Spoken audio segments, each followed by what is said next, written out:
Yo, what's good guys? Today's new FL Studio update day, and I've been waiting for this new FL Studio 2025 version to come out for months now. I tried a couple of the beta versions and the betas were really buggy. I couldn't use them on my actual work, but now we have the first stable version, 2025.1, and there are some features in here that I've been waiting for forever, for years, and I'm excited to get into this. I'm going to be talking about the good on this update, the bad, and what I think is still missing in FL Studio in 2025. And there's a couple of things, especially one thing that is missing in FL Studio that I cannot believe is still missing on a DAW like FL. But at the end of the video, we're going to be talking about this. So let's get right into it. I loaded some stems in here so we had something to play with. And the first thing that I've been waiting forever for them to add on FL, and it's finally here, is clip properties. FL has been getting better over the last couple of years with treating different clips separately and none of that bullshit of stretching one clip and then stretching everything else because it's attached to the same thing. They've added on version 24, if I'm not mistaken, the clip gain. So now we have access to clip gain here on each individual clip that we create in FL. And this is, I think, the best implementation that I've personally used of clip gain. This is a feature that has been around forever on other DAWs, but I think the way that they did it in FL is actually better than how they did it on Logic or Ableton. You can control it here in the playlist. You don't need to get into the actual clip like you have to do on Ableton and Logic. They went the next step and made it so you can reverse and pitch shift different clips without having to make them unique. So before in FL, if we wanted to only reverse this section here, this clip, I had to go in here, make it unique, and then reverse it. And now here on FL 2025, I can click on this menu, go into properties, and then reverse it. It reverses this single clip instead of reversing everything else. And when I click here on the sampler, you can see the different variants that you have for the same sample. This isn't as smooth as it is on Ableton, for example, and I'm gonna show you guys how it works on Ableton. And I'm using Ableton as an example because I do use Ableton as well as FL. But here on Ableton, if I want to reverse a section, I just select it, press R on the keyboards, and it just reverses it. So it's really effortless to reverse multiple sections. It isn't as smooth as it is on FL, but it definitely is better than it is right now. Just a little tip for you guys: you can access this menu in two different ways, and it sucks that they made it so you have to go into two different menus to access this thing, but I'm gonna give you guys three different ways to access it. So through here, properties, and then you have access to it. You can also click right here and then press O on your keyboards, and then it opens the clip properties, and you can do it really fast. If you just click and press O, you can do it really fast. Or if you hold Alt on Windows or Option on Mac and click it 2 times, it opens the clip properties. I don't know why it is grayed out right here for me. I don't know if it's a bug. You know, it's FL Studio, so it's going to have bugs. But this is 3 different ways to access this menu. Not only you can make it reverse, but you can also mute it, change the pitch, different semitones, fine tune it right here, and set the gain. But you can set the gain better on this little knob here. So yeah, specific clip properties is something that I've been wanting on FL for a very long time, and they finally added it, which is really cool. I think this is the main change on FL Studio 25, is what most people are going to be talking about. But now you can have more mixer. You can go up to 500 mixer tracks. If you right click and clicking increase number of tracks to 500, you can go to 500 tracks. It isn't going to make a lot of a difference for me because I don't use that many tracks. I never hit the limitation on tracks on FL in over 8 years. But for some people, especially people that do film scoring, 125 tracks is not enough. But there's another major issue with the mixer in FL that they haven't changed, and I'm gonna talk about it at the end of the video. This is another thing that has been bugging me on FL forever, and they finally fixed it. Let me go into FL 2024 here to show how it works up until today. Let's say I have Valhalla Vintage Verb and I want to automate the mix knob here on the Valhalla Vintage Verb. I can go in here, create an automation clip. It will create an automation clip with the name mix. It doesn't say Valhalla Vintage Verb. It doesn't say anything like this. So you can imagine when you have a bigger project and you have multiple automation tracks on the same track, how confusing that might be. Because if I have a Valhalla delay and then a Valhalla Vintage Verb and then another FX and I'm automating formatting, all that stuff, it isn't named properly. And they finally fixed it on FL Studio 2025. If we go in here and do the same thing, let's say I want to automate the mix on the Valhalla Vintage Verb, I can create automation clip, and then it comes with the name of the plugin, Valhalla Vintage Verb Mix. Perfect. Now I know what this automation clip here is linked to, and I can do this with any other plugin. So let's say I want to do a low cut with the Fab Filter Pro Q4, create automation clip, Pro Q4, band warm frequency. Nice. I've been wanting this forever. A couple minor changes that they added, I can appreciate them. There's a little fading and fade out animation when you select the mixer and select the channel rack. You know, it's a minor thing, but I like my DAW to look good. And these little animations here, I think they make it so FL looks just a little bit nicer, which is just a minor thing. There's also now colorful channel controls. So if you go into the options and then general settings, it actually isn't on the general settings. It is right here, and you go into colorful channel controls. It makes it the color of the clips, which is nice. I like my DAW to look nice. It's a little detail that, you know, didn't exist on FL before. I think it just looks a little bit nicer, makes it a little bit easier to see what you're working on, especially if you have a color code workflow. So your kicks are always the same color, your hats are always the same color. It's a little detail that I like and appreciate. And the last change that I enjoyed on this new version, there's a lot of minor changes. There's a lot of changes that I'll never use, new flex specs, and there's something new with the chord generator. I think you can now create different like baseline variations. I'm talking about the features that I like and I'm going to be using moving forward, and this new one is pretty cool. So what I did, I went into these guitars here and I added some Valhalla Vintage Verb. This is how they sound dry, and then I added some Valhalla Vintage Verb, spread them out with some reverb to show you guys this new feature. If I go in here into the audio editor, into Edison, I can now deverb samples on Edison. So let's click deverb. This is the first, this needs to be downloaded before it can be used. This is the first time I'm using this feature. So let me download it. I'm going to choose the profile general. It's not a voice, it's a guitar. Let's hit OK.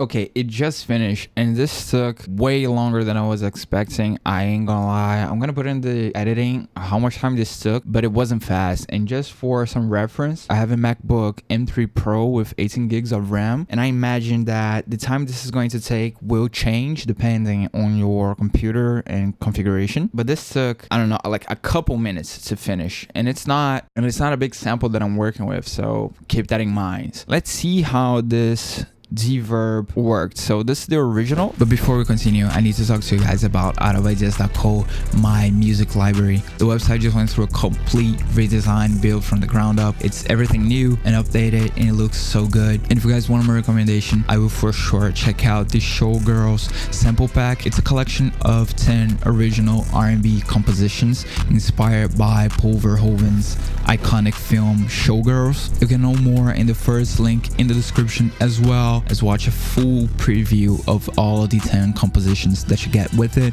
You'll also get stems and MIDI, so it's so easy to flip. And I'm gonna give you guys a little help. You can use the coupon YouTube until the end of July to get 25% off of it. It's the first link in the description. outofIdeas.co, my personal music library, music made with love. And now let's get back into the video. A whole lot of reverb. We're going to the process.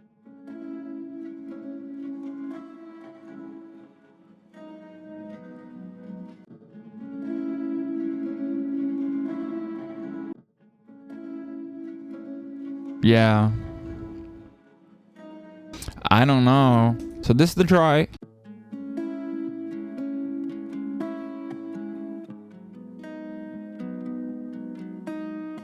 Let's see the wet version that I added the reverb. And then the deverbed version that FL made.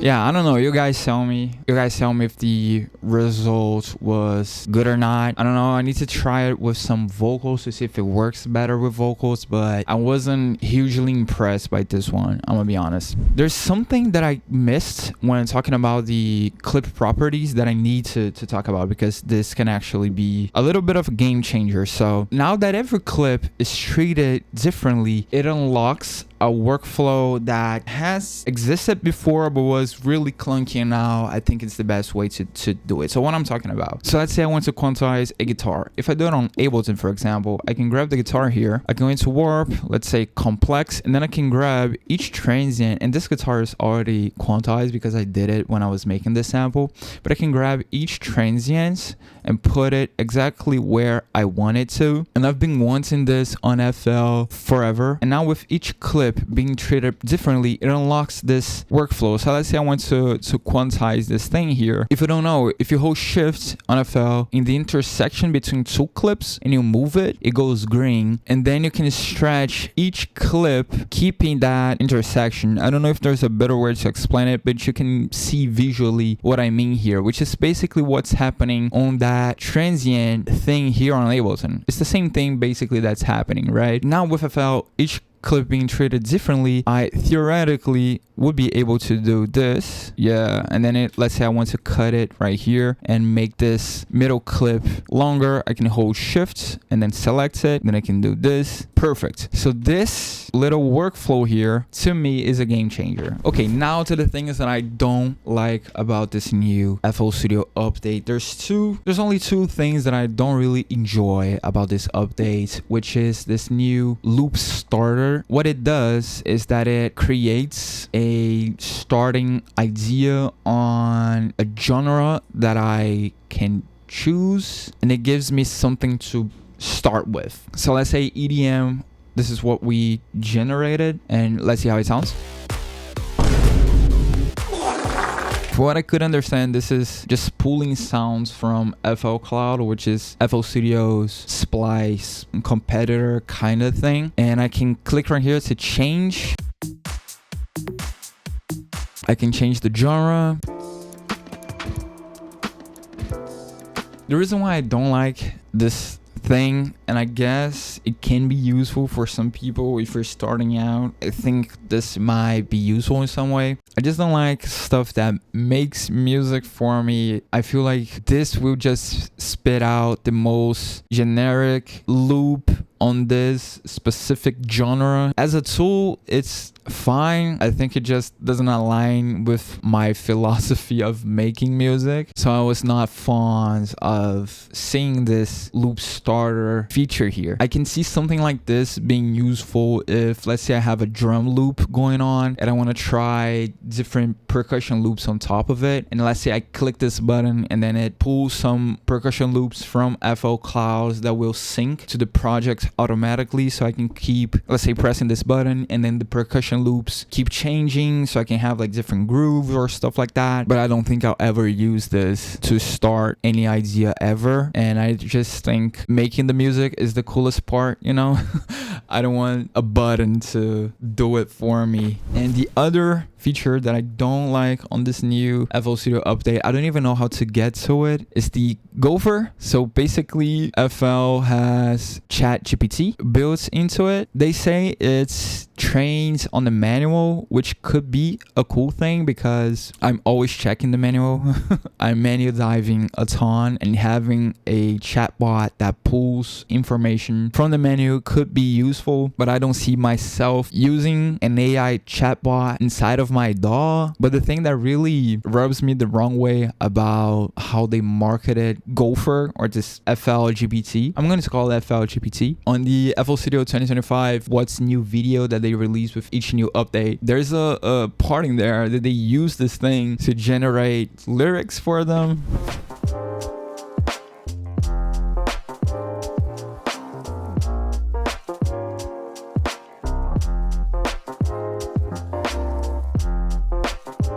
Which is not cool. I don't enjoy that at all. And I really don't like seeing ImageLine endorse AI slop music. Please don't use AI to make lyrics for you. So I don't really enjoy they endorsing this type of use of AI and implementing it inside of the DAW. I don't like this at all. I'm going to close this and I'll probably never open it back up. So that's what I like about this new FL Studio 2025 and what I don't like about FL Studio 2025, and now what I think FL is missing in 2025. And I'm gonna leave the worst one for last. So let's start with actual groups. FL Studio works differently than other DAWs. We all know that, in the sense that there's no parity. So the playlist and the mixer track, they're completely separate. I can have tracks on the playlist that are not linked to anything on the mixer, and they're just going straight to the master track. This is a behavior that I don't believe exists anywhere else in any other DAW, and FL has been trying to put a band-aid on that and fix it with the audio tracks. Then now you can route stuff, and for example, I have it on mine set that if I drag an audio and I put it on the track header, already links to a mixer track, which is good. I want to see more of that. But FL lacks one key feature that is present on every other DAW, which is groups. So let's say on Ableton, I have these two tracks here, the guitar chords and the sine wave pad. I can select these two tracks, hit Command G, and then create a group. And the way this group works, it's an actual group. It's both a visual grouping. So if I have these two tracks and I close the group, those two tracks are hidden inside of that group. So if I have this massive project and I want to organize my project, I can group stuff. So I can group, let's say, my whole beat inside of a beat group. But not only it's a visual group, but it's also a mixing group. So when I group these two tracks, these two tracks are being sent to guitar plus pad group. You're not going to the master. This one, for example, the bass, which is not grouped, is going straight to the master track. These two, when I group them, they're going to the guitar plus pad group, and then this group is going to the main out. So let's say I want to add the same EQ to these two tracks, the guitar track and the sine wave pad. I can group those two together, add an EQ, and have those two EQ'd at the same time. On FL, it doesn't work this way because the mixer and the playlist, they're not linked. There's no parity. They're completely separate. I can group these tracks and put them inside of guitar plus pad. I can close this, and then these two tracks, they're hidden inside of the group, but there's no actual functionality. So if I mute this group, for example, these two tracks, they're not muted because there's no parity between the playlist and the mixer. They're both still just going straight out to the master. I can go in here into the mixer, link those two to a mixer track, and then select these two tracks, right click, route to this track only. So now these two tracks, they're going to the guitar plus sum, and then the guitar plus sum is going to the master. So if I want to EQ those two together, I can do all of this stuff, and then I have the same effect of in Ableton, for example, just clicking Command G and grouping together. And groups can live inside of other groups. FL still hasn't added actual proper grouping in 2025, which kind of sucks and makes working on big projects in FL a pain. Another thing that I think FL has been lacking forever is comping. So if you guys are not familiar with comping, so let's say I'm recording a song and I'm doing the vocals and I want to record a phrase, and I want to record it multiple times and grab the best take or the best parts of each take and make one master take with the best words of each take, for example. I cannot do this on FL. On FL, if I record it, if I record the same thing multiple times, it just records a bunch of tracks, and then you can try to do some manual comping, put this thing right here, and then let's say this word is the best words, and then put this thing right here. It just doesn't work that well. And if FL wants to be this studio, this like DAW that can do basically everything and run a studio, and that you can run a studio off of, comping is really missing. Let me show you guys how it works on Ableton. So let's do the same thing. Record the track, record the track. I can record it. That's enough. I can go in here, just click here, and then it shows me all of the track lanes. And then I can select each part that I liked, and then it throws it on the actual track. So let's say this word, from all of the takes that I've recorded, this is the best one that I pronounced these words correctly. I can just select it, press enter, and then it throws it into the track. Let's say I like this part of this take, I can select it and throw it into this track, and then I have this master track with the best parts of each track lane. And now I left this for last because this bothers me so much, and I cannot believe ImageLine haven't added this yet, which is the incredibly limited amount of effect slots that we have on the mixer track. We still only have 10 mixer slots, and FL Studio is a software. Why is there only 10? Why is this limitation here? And I know people are going to, I already know what people are going to say. You can route this to this track. You can also use Patcher, but again, Patcher, it's another workaround to do all that stuff. Just give us more mixer slots. I don't believe they haven't added more mixer slots. Like every single other DAW, you can add as many